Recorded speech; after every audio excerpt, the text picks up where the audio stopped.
자, 이렇게 된 이유가 뭐냐? 이렇게 된 이유는요, 여러분들, 지금 이렇게 된 거는 이게 어느 하루, 한 해 이렇게 진행된 게 아니에요. 제가 경제든 생태계 개념으로 이해를 해야 된다 하잖아요. 산업 생태계가 붕괴되면요, 경제 생태계가 붕괴됩니다. 경제 생태계가 붕괴되면 사회 생태계가 붕괴돼요. 생태계라는 건 뭐예요? 우리가 어떤 강을 한번 생각해 보세요. 강에는 그러니까 우리가 물도 있고 강 주변에 사는 식물들이 생물체도 있고 이 식물과 동물들이 있을 것이고 토양도 있고 기온도 있고 이런 것들 상호 의존하는 의존하는 이러한 하나의 자연 세계잖아요. 생태계라는 것은 상호 의존이요. 그래서 하나가 망가지면요 다 연쇄적으로 망가지게 돼 있어. 연쇄적으로. 자, 우리가 산업화를 하면서 농촌이 그러니까 우리가 피폐해진 게 그렇습니까? 이게 서양의 모델인데, 예? 서양의 모델인데 초창기 어떻게 됐습니까요? 농촌에서 어떻게 됩니까? 사람과 돈이 도시로 빠져나간 거 아닙니까? 빠져나가. 그러니까 어떻게 됩니까? 농촌은 그러니까는 쇠퇴지죠. 농촌 생태계는요. 쇠퇴지가 아닙니까? 거기에 살고 있는 그러니까 주요 그러니까는 생명체인 사람이 떠나고 그 다음에 거기에 가장 핵심적인 자원인 돈이 떠나고 그러니까. 예? 그래서 농촌을 희생으로 한 그러니까 산업화 방식이라고 해요. 우리가 서구의 우리가 산업화 방식을요. 예? 뒤늦게 가고선 그걸 이제 지원을 하고 그랬지만은 그냥 방치하면요. 그냥 연쇄적인 효과가 나타나거든요. 농촌이 붕괴되면 도시가 안 붕괴될 것 같죠? 같이 붕괴됩니다. 생태계이기 때문에 한 나라 한 사회라는 것은요. 그 생태계 붕괴의 가장 그러니까 그 단적인 모습이 뭐냐? 세습사회입니다. 불균형 사회. 세습사회라는 것은 봉건제 사회잖아요. 예? 불균형. 소수에게 다 이렇게 집중되어 있는. 우리나라 산업생태계를 상징적으로 보여주는 게 반도체 산업생태계예요. 반도체 산업생태계. 반도체 산업은 제가 여러 번 보여드렸잖아요. 반도체는 기본적으로 반도체를 설계하는, 디자인하는 부분이 있고요. 애플, 인텔, 퀄컴들이 하고 있는. 중국 화웨이가 일로 진출했다가 트럼프 때 그러니까는 공격받은 거 아닙니까? 그 다음에 제조 부분, 소위 말해서 파운드리, 설계한 대로 만들어주는 그러니까 TSMC가 주로 이제 대표적인 기업인. 그 다음에 메모리 분야에 그러니까 우리가 반도체를 만들어주는 삼성 뭐 이런 것들이 있잖아요. 예? 그 다음에 이제 후공정들, 포장, 조립 이런 것들이잖아요. 그리고 그거를 뒷받침해주는 옆에서 지원해주는 예? 소위 말해서 부품 소재 이런 것들이 있잖아요. ARM 우리가 그러니까 유명한 그러니까 우리가 이 반도체를 만들기 위해서 필요한 장비를 그러니까 해주는 예? 아니 ASML 예? 네덜란드에 이런 것들 얘기하잖아요. 예? 제조 부분에 관련된 게 밑에 보면 에어 리퀴드하고 ASML 이런 램 리서치라든가 이런 회사들이 있는 거잖아요. 선진국은 이걸 다 갖추고 있는 거예요. 예, 생태계를 만들거든요. 생태계를. 근데 우리는 뭐냐면 이 중에서 딱 한 부분만 택한 거예요. 그러니까 생태계에 대해서 이해를 잘 못해. 첫째는. 둘째는 이해를 하더라도 특정 부분을 그러니까는 특히 부가가치가 낮은 부분을 담당하고 있다 보니까 생태계가 바뀌면은 바뀌는 방향을 알아야 되는데 바뀌는 걸 몰라요, 잘. 방향성을. 삼성이 그래서 최근에 망가진 겁니다. TSMC는 살아남은 이유가 뭡니까? 저기 반도체 생태계 그러니까 이 주도는 누가 해요? 이 디자인 부분이야. 디자인 부분이 하는데 디자인 부분에서 디자인한 거를 그대로 제조해 주는 게 TSMC잖아. 그러니까 TSMC는 삼성보다 빨리 생태계의 변화를 인지할 수가 있죠. 그래서 TSMC가 강한 겁니다. 네? 여러분들 이거 지난번에도 보여드렸잖아. 우리나라는 레시피를 만들 능력이 없다. 네? 이런 얘기 했잖아요. 여러분들 봐보세요. 우리나라 산업 체계를 상징적으로 보여주는 것 중에 하나가 대기업이 고용하고 있는 비중을 한번 봐보세요. 대기업이 고용하고 있는 비중을 보게 되면요.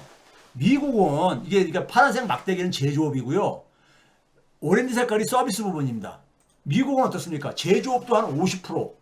이게 뭐 기업들 중에서도 그러니까 대기업이 있고 중견기업이 있고 소기업들이 있잖아요. 근데 대기업들이 고용하고 있는 기업의 비중이 전체 기업의 고용 중에서 미국은 제조업이나 서비스나 다 50% 이상이야.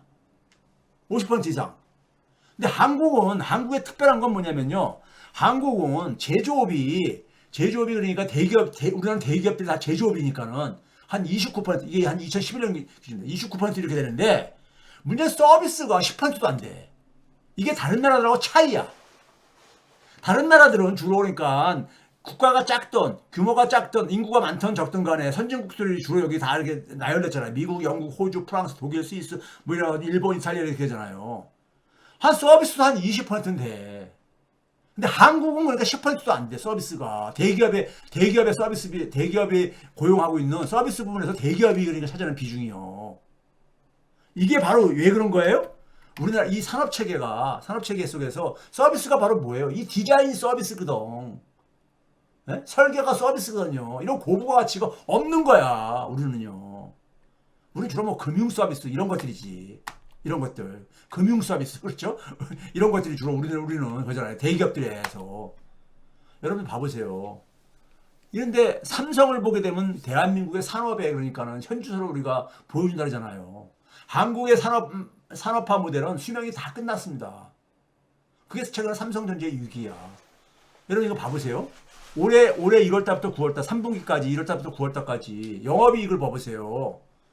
영업이익을 보게 되면은 올해 그러니까는 TSMC가 280억 달러입니다.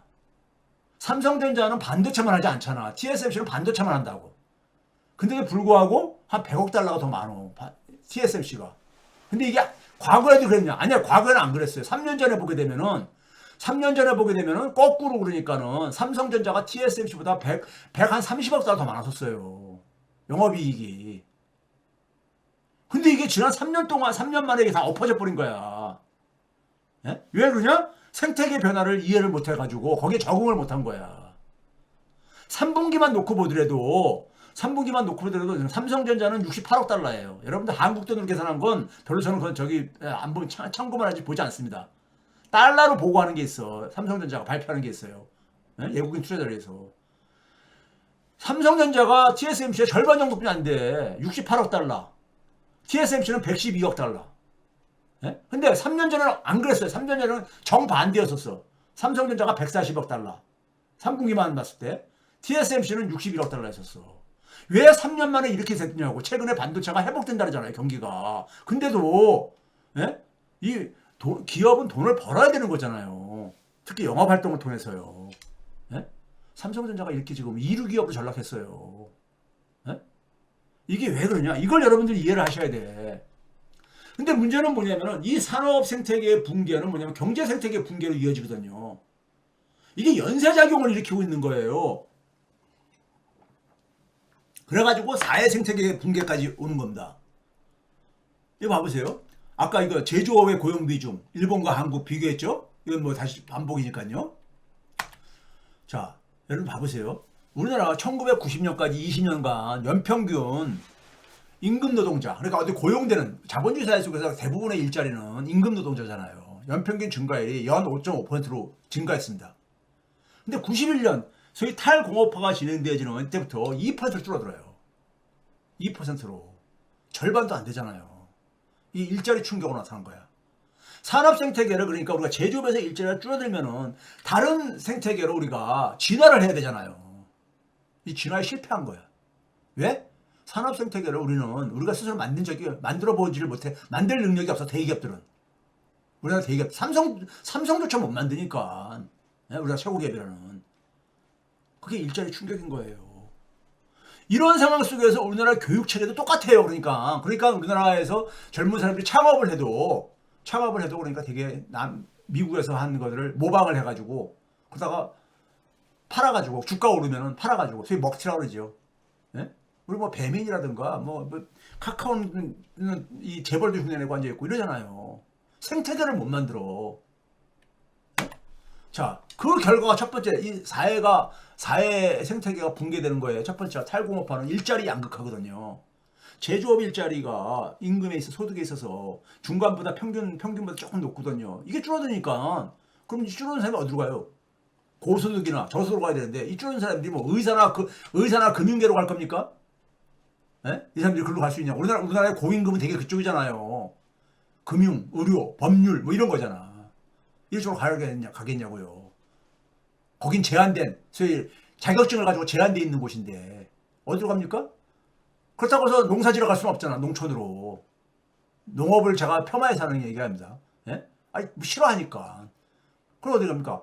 3차 산업 서비스로 가는데 서비스의 가장 대표적인 게 자영업이죠. 그래서 제가 했잖아. 한국형 양극화의 특징이 예? 이 자영업과 임금 노동자 간의 소득 격차를 했잖아요. 예? 자, 그걸 보여주는 게 이겁니다. 여러분 이거 봐보세요. 끔찍하지 않아요? 파란색 선은 임금 노동자의 1인당 실질소득입니다. 주황색은 오렌지 색깔은 1인당 자영업자의 실질소득이에요. 정확하게 보시게 되면 여러분들 1990년대 초부터 벌어지기 시작합니다. 그 전까지 되게 비슷했잖아. 비슷하게. 그래서 제가 그러잖아요. 80년대만 하더라도 셀러리맨들의 로망이 자영업하는 거, 자기 사업하는 거였다고. 근데 이게 90년대 이후부터 쫙 벌어지잖아요. 벌어지다가 2000년 넘어서 가지고는 자영업은 실질소득으로 줄어들어. 이게 자영업의 이게니까 자영업자들이 죽겠다고 하는 게 바로 그거예요. 네? 근데 임금 노동자는 어쨌든 간에 이게 기업이 돈을 벌면은 임금도 올려주고 그러니까 이게 올라가진다고. 평균이 그러니까. 예? 이 격차가 갈수록 확대가 되는 거예요. 격차가. 예? 이게 구조잖아. 이게 정확하게요. 90년대 초부터. 예? 이따 자영업에 대해 생태계에서 다시 얘기합시다. 그럼 한국형 소득 격차는 뭐냐면은 코로나 때보다 더 하락을 했어. 코로나 이전에 한 1인당 이 소득 비중이 47% 됐는데 이게 그러니까 저기 한 38% 됐었는데 36%까지 더 떨어졌으니까는. 그러니까 코로나 때보다 나쁘다는 거야, 자영업자들이. 통계 수치가 보여주잖아요. 통계 수치가. 이게 한국형 소득 격차야. 대부분 선진 국가는 자영업자가 이렇게 비중이 안 높거든요. 그건 왜 그러냐? 산업 체계가 우리하고 다르기 때문이에요, 그래. 산업 체계가요. 그러다 보니까 제가 그랬잖아요. 이거 여러분 보여드렸잖아요. 퓨 리서치에서 선진국가 국민 17개 국가를 국민들 대상으로 조사했는데, 예? 사람들이 삶에서 가장 의미 있는 게 뭐냐? 이거 조사해봤더니만은, 거기에 그러니까 가장 많이 나오는 건 뭐냐면, 가족과 자녀, 뭐 이런 걸 얘기할 게 아닙니까? 근데 한국인만은 뭐라고 나와요? 물질적인 성공. 물질적인 성공이 가장 중요하다고 나온다고요. 이 물질적인 성공이 가장 중요한 이런 나라에서는 기본적으로 뭐냐면 사람들이 삶에 사는 속에서 경제적 계산, 돈 버는 거. 예? 이게 그러니까 모든 것의 중심에 있는 거야. 그럼 돈 버는데 그러니까 방해가 되는 거. 뭐겠어요? 젊은 사람들은 아이를 가지는 거지. 이건 아주 나쁜 선택인 거야. 돈 버는데 방해가 되는 거야. 예? 돈 버는데요. 여자들 같은 경우 경력 단절 이어지게 되고. 예? 그 여성들이 출산을 그러니까는 왜 하겠냐고요. 제가 볼 때 이건 굉장히 경제적으로 합리적인 선택이야. 이게 결과가 저출산이야. 예? 그럼 이 저출산 문제 해결하려면 뭘 해결해야 됩니까? 한국형 소득격차 해결하지 않으면 안 돼요. 이거 봐보세요. 지난 30년간 소득격차하고 혼인율, 결혼율을 봐보세요. 상관성이 93%야. 예? 결혼을 하고 대부분 사람들은 아이를 낳잖아요. 출산도요. 지난 30년 혼인율과 출산율 거의 100% 가깝잖아요. 우리나라는 되게 결혼을 통해서 아이도 난다고요. 비혼 출산도 있지만은 그건 아직도 저 비중이 굉장히 낮고요. 예? 그렇죠? 상관성이 거의 100%잖아. 그럼 결혼을 왜 안 하느냐?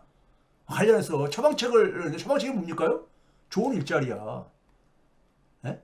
너무 우리가 소득이 낮은 거야. 예? 그 압축적인 저출생이 진행되는 이유가 왜 그러겠어요? 소득격차가 갈수록 더 벌어지잖아. 소득격차가. 즉 소득 불평등이 첫 번째는 가장 중요하다니까요. 결혼을 안 하는 이유 중에. 그러니까 뭐합니까? 예로우니까 그러니까는 반려견이나 키우는 거죠. 예? 반려견이나. 외신에서 세계에서 가장 예로운 나라가 한국이다 하는 이유가 바로 거기 나오는 거 아닙니까? 그렇죠? 소득격차하고 고령화가 65세 이상 인구 비중이에요. 봐보세요. 상관성이 거의 100% 가깝잖아. 예?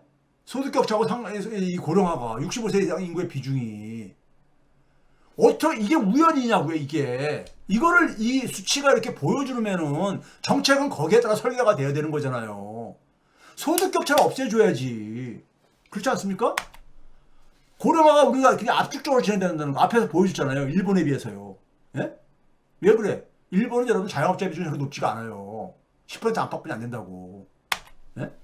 근데 소득격차가 커지면서 가계부채가 이제 상관성이 100%야. 왜 그랬어요? 아, 소득이 낮으면 어떻게 대응할 수 있겠어요? 돈 빌려서 삶을 하거나 우리나라 가계부채 이 두 가지를 보게 돼요. 하나는 그러니까 우리가 주택담보대출, 또 하나는 뭡니까? 생계형 대출이거든요. 예? 그렇죠? 그러니까 사람들이 소득 격차가 나고 좀 이따 보여드렸지만 일자리가 굉장히 일자리가 짧잖아요. 예? 한 50 이전에 그러니까 다들 그러니까 가장 첫 번째 직장에서 다들 퇴직을 하잖아요. 예? 퇴직해요. 그러니까 그러니까 어떻게 합니까? 노후가 불안하니까 부동산 재테크, 가계부채 증가하죠. 소득격차가 커지게 되니까 소득격차하고 가계부채가 상관성이 거의 100% 가깝다 보니까 어떻게 됐습니까? 가계부채가 크면 상환을 해야 된다는 게 그게 많다는 얘기잖아요. 소득 중에서. 그러니까 소비를 못하지. 이게 우연이냐고요, 이게요. 예? 가계소비 지출이 내수의 중심인데 내수가 안 좋은 이유가 가계소비 지출이 안 좋으면요 자영업이 좋을 수가 없지. 예? 자영업은 가게가 돈을 많이 써줘야 되는 거잖아요. 예? 내수 업종인데 내수가 억압되니까 성장률 떨어지지. 성장률 떨어지죠. 당연히 그러니까 성장률 떨어지는 거 당연하다고 얘기를 하면 안 되는 거예요. 예? 결혼율하고 출산율 상관성 거의 100%잖아요. 실제로요. 예? 소비 이거 아까 보여드린 거고요. 결혼율과 이게 왜 계속 가계부채하고 결혼율 봐보세요. 가계부채 결혼율 상관성이 94%예요. 예? 가계부채가 젊은 사람들 많은데 뭐 어떻게 결혼하겠어? 돈도 없고 그러는데 예? 결혼할 수 있겠어요? 예? 젊은 사람들이? 젊은 사람들 결혼을 시키고 싶으면은 예? 가계부채 늘리는 정책 하면 안 돼. 가계부채 늘리는 정책 하면 안 돼요. 가계부채 늘어나는 건 두 가지라 했잖아요. 제가 크게요. 하나는 뭐예요? 생계. 하나는 또 뭐예요? 부동산. 빚내서 집 사는 거. 이거 하게 되면은 저출산 문제 해결 안 된다는 얘기예요. 쉽게 얘기해서.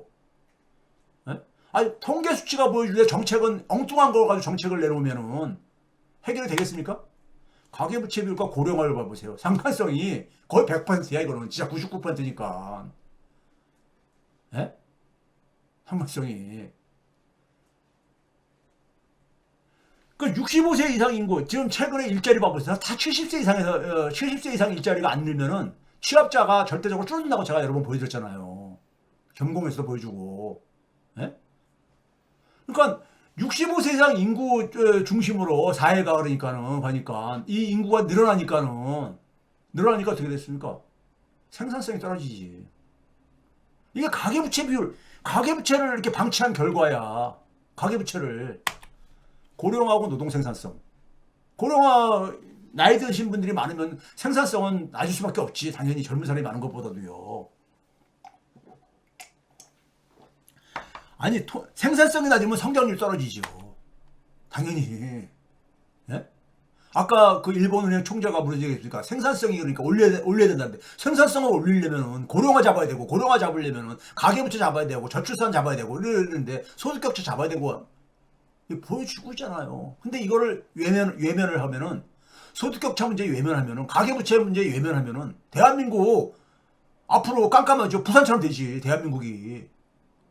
부산이 먼저 간 거야. 제일 앞에가 가고 있는 거야. 이걸 외면하면 이건 상식이란 말이에요. 이거 이해하는데 여러분들 많은 경제 이론이 필요합니까? 아니잖아요. 상식이잖아. 지금 제가 보여드리는 거예요, 여러분들.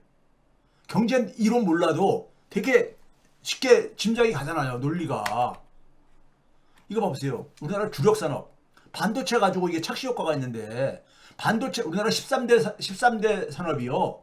13대 산업이 이렇게 선박부터 해가지고 자동차 뭐 이런 등등까지 해가지고 13대 산업이요. 전체 수출액의 76% 차지합니다. 76%. 대기업들이 되게 주력 사업들이죠. 반도체를 빼고 보게 되면요. 지금 봐보세요. 올해 11월 달, 지난달입니다. 299억 달러야. 11월 달에. 예? 근데 11년이 뭡니까? 그러니까 3년 전은 둘째 치고 2011년이면 얼마입니까? 13년 전이잖아. 13년 전에 333억 달러였었어. 그러니까 반도체 빼면 우리나라 주력 산업들이 전부 다 지금 경쟁력을 잃어가고 있다는 거예요. 아까 일본은행 총재가 일본이 왜 그렇게 됐느냐? 에? 됐느냐? 경쟁력 얘기했잖아요. 산업 경쟁력, 생산성 이거 해가지고. 예? 이거 얘기하잖아요.